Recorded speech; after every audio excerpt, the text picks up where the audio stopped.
One विभाग ऊना की team ने एक बड़ी कार्रवाई को अंजाम देते हुए गगरेट के अम्बोटा रूट पर अवैध रूप से लकड़ी से भरी 10 गाड़ियों को पकड़ने में सफलता हासिल की है, जिसके चलते वन काटुओं में हड़कंप मच गया है। इन गाड़ियों में सरीं, आम, सफेदा, शीशम व सिंबल की कीमती लकड़ी अवैध रूप से ले जाई जा रही थी, जिसे चोरी छिपे होशियारपुर की ओर ले जाया जा रहा था।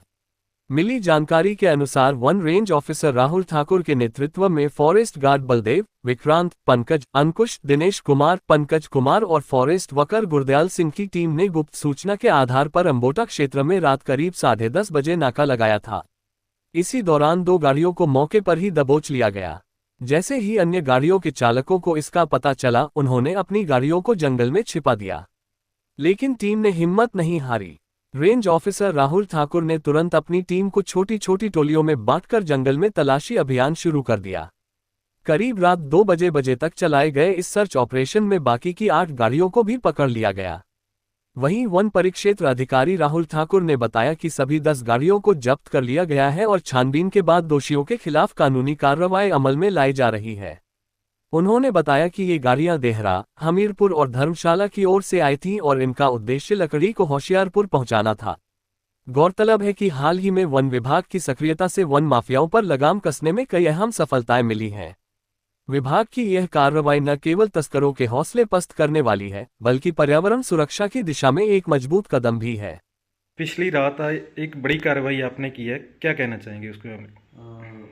देखिए, वन विभाग की ऊना वन मंडल की रेंज के जो हमारे अधिकारी थे या ऑफिशियल जो थे, हमें इंफॉर्मेशन मिली थी कि लगभग 10-15 गाड़ियाँ जो हैं वो हिमाचल बॉर्डर क्रॉस करके पंजाब जाना चाह रही हैं और उन सभी गाड़ियों में अवैध रूप से काटे हुए पेड़ का मटेरियल उनमें लोड है या अवैध स्पीशीज़ जो हैं काटी गई हैं और वो ट्रांसपोर्ट होने के लिए होशियारपुर जा रही हैं।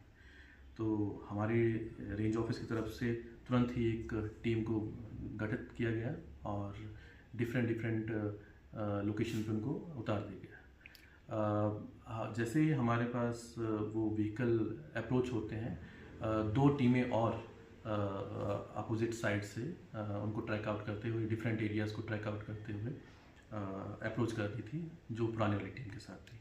तो उन सारे जो अभियान था ये ऑलमोस्ट 2-3 घंटे चला, लगभग 10 बजे से लेके 2 बजे के आसपास ये ख़त्म हुआ। तो उस टाइम टेन्योर में, उस टाइम फ्रेम में हमने 10 व्हीकल को एप्रीहेंड किया, जिसमें 9 व्हीकल जो हैं पिकअप्स हैं और एक जो व्हीकल है वो ट्रक है। सर, लोकली थी गाड़ियाँ या जितनी भी गाड़ियाँ हैं जी, वो या तो हमारे देहरा मंडल की हैं, देहरा डिवीज़न, हमीरपुर डिवीज़न और धर्मशाला डिवीज़न, जो फॉरेस्ट डिपार्टमेंट के डिवीज़न हैं, उन एरिया से आई हैं। और जो भी इन 10 व्हीकल में जो मटेरियल है वो सारा का सारा बैंड स्पीसीज़ हैं जो सरकार ने पूर्णतः प्रतिबंध लगा रखा है। और उन स्पीशीज़ में मैं आपको बताना चाहूँगा कि जैसे मैंगो हो गया, आम की लकड़ी है जी, वो है, सरीं है, शीशम है, अपना सीमल है, कैम्बर है, ये सारे के सारे जो स्पीशीज़ हैं फॉरेस्ट प्रोड्यूस हैं, ये बैंड है। इनको कैरी करके कहीं आप पंजाब नहीं ले जा सकते। सरकार के अनुसार सिर्फ 5 ही स्पीशीज़ जो हैं वो परमिशन में हैं, सफेदा, पॉपुलर बैम्बू और लुसीनिया।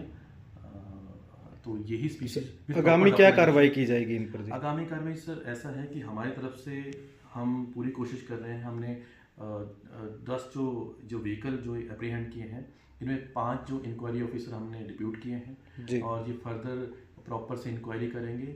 जहाँ से चीज़ें ओरिजिनेट हुई हैं वहाँ जाएंगे और प्रॉपर से हर एक चीज़ को आइडेंटिफाई करेंगे। मतलब जिन डिवीजन से ये गाड़ियाँ इधर आई हैं उनके साथ कंसर्न करके फिर बिल्कुल वहाँ जाएंगे और फर्दर प्रॉपर चेक करेंगे कि वेदर की जो लकड़ी है वो सरकारी है या प्राइवेट है। प्राइवेट है then further process as per law चलेगा, अगर सरकारी है तो जो ड्यू प्रोसेस है वो एज पर लॉ चलेगा।